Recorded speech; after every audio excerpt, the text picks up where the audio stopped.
we transfer from the offense to the defensive side of the ball, which has many more question marks as it relates to its offensive counterparts, specifically, Bo, from a pass rush standpoint. We've talked about it all offseason. We like what they have, but it's unproven, and so much so that we've even entertained the idea of them adding a veteran or two during training camp. But one veteran for the Arizona Cardinals, and Dennis Gardeck, spoke to you and the rest of the Arizona media. And listen, I'm somebody firmly in the camp where I didn't see a fit with JG. I didn't see a fit with this team. I thought he wouldn't be around. And then he was productive last year. And certainly he ingratiated himself with Jonathan Gannon and Nick Rallis. So I'm at the point, like, if they sign off on it and they like what he brings to the table, like, you know, God forbid, nobody's asking me, I'm okay with Dennis Gardeck getting snaps defensively. Yeah, I mean, if he's part of a rotation, I mean, you really like, you know, the part that Dennis, in the role that Dennis Gardeck can play, right? I mean, we saw him back, was it 2020 or 2021, where he had under like 100 pass rush snaps and he had 7.5 sacks. Yeah. You see him with 6.5 sacks last season, and a lot of that came early on, and he emerged as when there was a dire need for it. And I think Dennis Gardeck, you know, role pass rusher, that's a lot easier than like Dennis Gardeck needs to be your primary pass rusher. And I don't think Dennis Gardeck has, like, I'm sure he's got high expectations for himself and wants to continue to get better, but he sees where they're going to get their primary pass rush from. But, you know, we had talked to him, you know, previously in the offseason during OTAs, and I had asked him, you know, specifically with Zaven Collins and BJ Ojulari, like how he feels like those two guys can make the jump, you know, playing the pass rush role going into the second season for those guys at the NFL level. He said, you know, Zaven Collins would benefit from just reacting out there instead of just having to like figure out, you know, what he's got to do on any given play and just go out there and use his big athleticism and physicality. Or he feels like BJ Ojulari is explosive, right? He's looking more and more explosive. You know, he continued that, where I asked him, you know, who's somebody that's kind of flying under the radar that's not being talked about enough going into training camp. And he couldn't really kind of get away from the second-year player at LSU. Here's Gardeck talking about BJ Ojulari. Somebody under the radar. I mean, I've already said BJ, but I'm going to say it again. I think he's going to be a really special player. I mean, not much to it, but like he kind of described why he thought, you know, Ojulari can make that big jump going, you know, earlier this offseason. And then also talked to Gardeck, you know, with Zaven and Ojulari expect to make that jump as a group, why he thought the defense as a whole could make a jump in year two under Nick Rallis. Yeah, it's the second year as a whole. We added a lot of new pieces, but the foundation on what we are and what we're doing is built. So just to be able to grow, having the foundation set, I think it should be a pretty significant and noticeable jump. I mean, Ojulari, let's stay with the second-year player at LSU for a second. You look back to last year, he walked into an opportunity to take over that pass rush group with not a lot of veterans in his way, and unfortunately for him, got off to a slow start because coming back from injury. I mean, it's the same argument we just made for Kyler Murray. Second year for K1, coming off injury. Second year for BJ Ojulari, coming off injury, now healthy. I think, again, that pop year for guys like Michael Wilson, we can attribute that to BJ Ojulari. The problem is we just didn't see enough last year where you can say, like, oh, yeah, there's an opportunity for him to really take off. We're hopeful, and I'm going to take and hopefully Jonathan Gannon at their word. Like, there's no reason for them to hype up a player if they're not seeing what needs to be done. But like I saw enough of him at LSU. He was a top 50 pick for a reason. He was somebody that I think at the end of the day probably took a little bit of a fall in the draft because of LSU's lack of production defensively. If that had been one of the peak LSU defenses, he's probably a first-round pick that year. But he fell, and it to the Cardinals' benefit. But he was a project last year because of his injury. Now he projects as somebody, and Jonathan Gannon, I trust with this, as a double-digit sack artist for the first time since J.J. Watt in, I think, 2022, and then Chandler Jones before that. Like, you've gone 2 seasons without a guy getting double-digit sacks, and that's not what it used to be in the NFL. But to me, he's got the juice. He's got the explosiveness off the edge. We saw the times last year. but we need more than just sacks. Like there were games in which, and we've talked about it enough this offseason, Ball, the Cardinals not only couldn't get sacks, they couldn't get pressure. It just looked like the guys that they were putting out there at edge rusher were just getting stonewalled play after play. Yeah. And he's got to add something from a run defending standpoint. But this defense is very much on the breaking point if he does not produce. Like if he's not there getting you pressures and sacks, what do you have? You don't have a lot of options, unfortunately. Yeah, you don't. And I think that's why, just by default, they're not, knowingly putting a lot of pressure on the shoulders of a second year guy in BJ Ojulari. It's just, that's the guy that stands out in practice. And it's not like what it was with the quarterback room last year, where it's just like Clayton Tune, in the absence of Kyler Murray and before Joshua Dobbs was acquired, was the only guy that could throw the football. It's not like that, but he was a top 50 pick for a reason. And, we really didn't get a true glimpse of what he is, the type of athlete he is, and the explosiveness right out of the gates, because he dealt with a knee procedure, right after he was drafted. And, he didn't open up training camp healthy, and he was able to get out there in one preseason game and in the finale against the Vikings and looked really behind, and then slowly but surely caught up. Yeah. And then, after week 8, he's able to, add 4.5 sacks to his rookie season and show you some encouraging things, like in the run game and getting after the quarterback. And then we just saw this pass rush group disappear. And that's where the consistency needs to really show up. If you're going to, move forward basically with the status quo with a group that, through 11 weeks last year was in the top half of sacks and TFLs, and then just disappeared and was in the lower third, like actually the last 3 as far as total sacks last season. Like, you need to be able to find it consistently. Was it a victim of not having any interior defensive help? Probably. But at the same time, like a BJ Ojulari emerging in his second season is key for this defense to really kind of beef up their pass rush numbers. I mean, if you played in the NFC South, if you played historically in the AFC South, or even at times the AFC East, like you could get away with having an average pass rush. You play in a division with pocket quarterbacks that it's precision timing. And if you don't knock off Brock Purdy and Matthew Stafford and Geno Smith to a lesser extent off their perch, like they're going to pick you apart. Yeah. Like Jonathan Gannon's defense at the end of the day showed you in Philadelphia, it can do that, but it needs horses. Like you can only, and I think that's what you're alluding to, Bo, that first, quarter of the season last year, they manufactured pressure. They manufactured pressure in game 1. They outcoached Ron Rivera, in my opinion, against Washington. Just didn't have the horses offensively to hold that lead. Defensively this year, like there are going to be games just like we saw last year where Jonathan Gannon outcoaches a coach with more talent, a la Houston and what DeMeco Ryans did, but he's got to have his players also step up when they need to.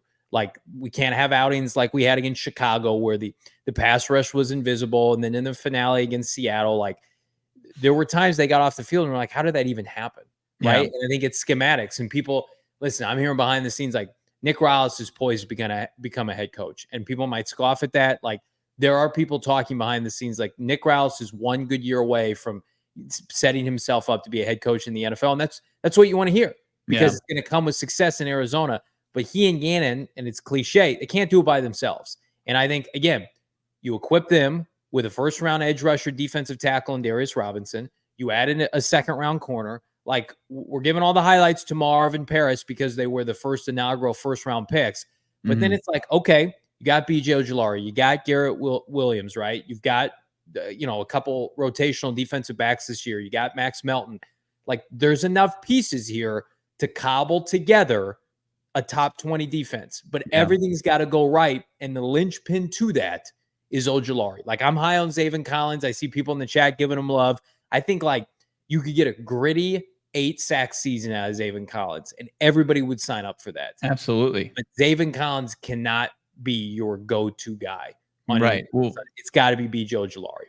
Yeah, and like you feel a little bit more comfortable when you've got, hey, we got 3 guys that there's expectations of production. And, the guy who talked today, Gardeck, is certainly one of them. And then the 2 kind of young bucks, Zaven Collins, who's got to be hungry going into a contract season after his 5th-year option was declined. I think that him trying to show that, either he's auditioning to stay here or auditioning for the rest of the league. He's got to show that he can be productive at the pass rush, BJ. And then, you look at the rest of this pass rush group, I think like Dumakagi, there's no expectations. Yeah, I think he's, a special teamer, a guy that can help in the run game. Tyreek Smith, we really don't know too much about. Some of they signed late last season for Ohio State product, and then like a 5th round pick and Xavier Thomas out of Clemson, like who wasn't that productive as a big time high school recruit for a program that's known for its defense. It's got to come from the 3 guys, and then the rest. If you can fill in the gaps, be glue guys, help in the run game, and then get a few sacks here and there. Maybe like if Zaven gets 8, and then you get like 8 combined between Dumakagi, if he makes the team, a Jesse Luketa, and a Tyreek Smith, then great, or Xavier Thomas. I mean, that's what it's going to look like. Cardinals were 3rd to last in total sacks defensively last year. They had 33. Actually, the only teams that were worse, which is crazy, Chicago at 30, even with Johnny, they had 32 through 11 weeks. That's nuts. Yeah. I mean, they were on pace. Then the Panthers had 27. If we want them to get to the middle of the pack, as you just alluded to, the middle of the pack last year was anywhere between 45 and 48. So I busted out my phone calculator, and it's about 7.5 for 6 guys. Yeah. 6 or 7 guys got to get to 7 sacks. So if we're scoring at home, okay, Darius Robinson, B.J. Ojulari, Zaven Collins, Dennis Gardeck, Dante Stills maybe throws in 5 and somebody goes or 9 or 10. There's your 5, and then you're piecing together 3 here, 2 here, 3 here from some of your rotational players. Right. That's your group. And that's why, as we outline that, it's a scary reality, because a lot of those guys will be doing that for the first time. Yeah. That's why you need to pick up the phone and give Yannick Ngakoue a call and just say, hey, man, we can come get 6 sacks. You want to play third down a little bit? You want to help us out? Play 10 snaps a game? Like, hey, we're going to. Saw him working out. He posted on social media. He's getting back to it. Whatever his injury was, but he's out there working out.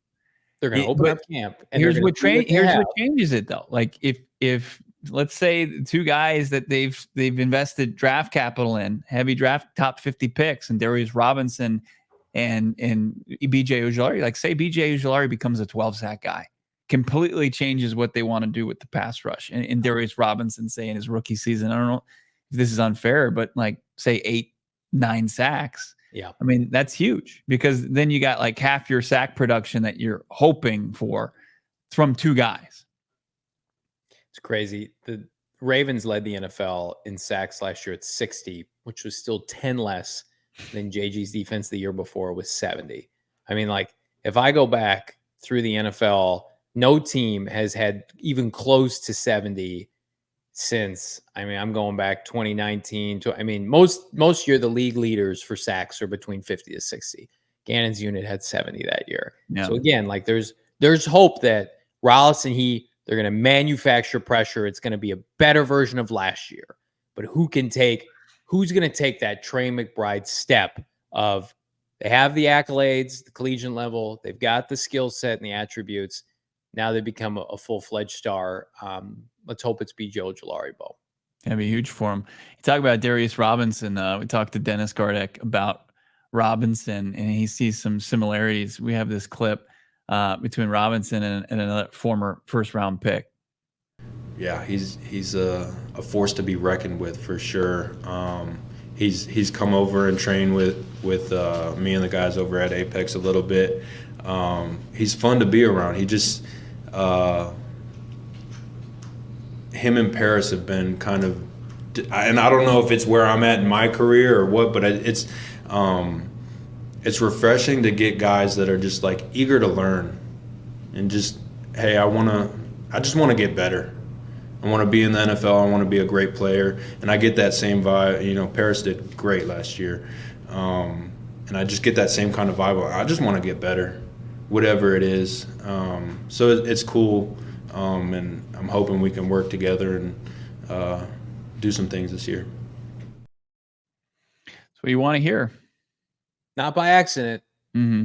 Same kind of guy.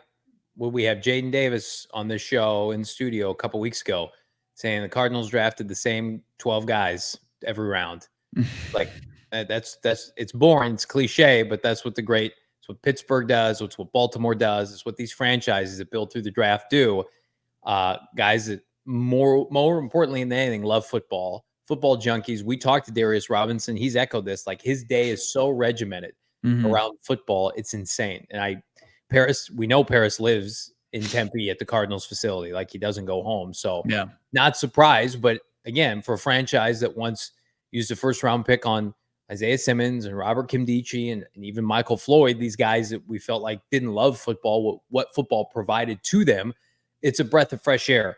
Like, fan is short for fanatic, but at the same time, it's great to see a player care as much or more than a fan base. Like, we can't want it for you, even if you're making 7-8 figures. And like, you don't feel that with this group. It's like, They don't give two shits about their contracts or anything else right now. It's about winning a championship in Arizona, winning a fucking Super Bowl, something this franchise has never done. And so the passion that emulates from the people in this chat and the fan base that are going to fill up the stadium in Glendale in 2 weeks, like, you have players now that echo your same sentiment each and every year. And it's about damn time. Well, yeah. And if you're creating it as like a zero-sum thing, like, they will say, like, the ultimate goal should always be Super Bowl. Yeah. But like, these guys that get invested into their process and, are just what Gardeck's saying, just laser focused on getting better each and every day. And how that's going to take these guys, like Darius Robinson, who's playing in the SEC, just, you can see physically, as gifted as they come, that if they are able to improve like they will, like, it's just the results are just going to follow. And I think that you see that across the board with all of these players. And that's the new brand of Cardinals players on the roster. It's fantastic. Like, that's what's going to help dig this team out of the cellar of their division and put them right back into relevance and contention with these teams that have been, at the forefront of the NFC West for far too long. I was talking to somebody recently who's a diehard Missouri Tigers fan. And number one, they said that was the best Missouri team that they've had in 10 plus years, right? They were an irrelevant program, and their best player, the glue guy on that defense, was Darius Robinson. And so, like, there is going to be shock and awe in the state of Missouri if Darius Robinson is not a high-end performing NFL player. Like, we talk about it, like, his floor is exceptionally high, and that's why you take him there. And then, of course, the promise of having somebody that reminds you of a Darnell Dockett-esque type of prospect, somebody that can play all over your defensive line, somebody that's got a nonstop motor, and then, oh, by the way, is an elite human being. Like, again, just checking all the boxes.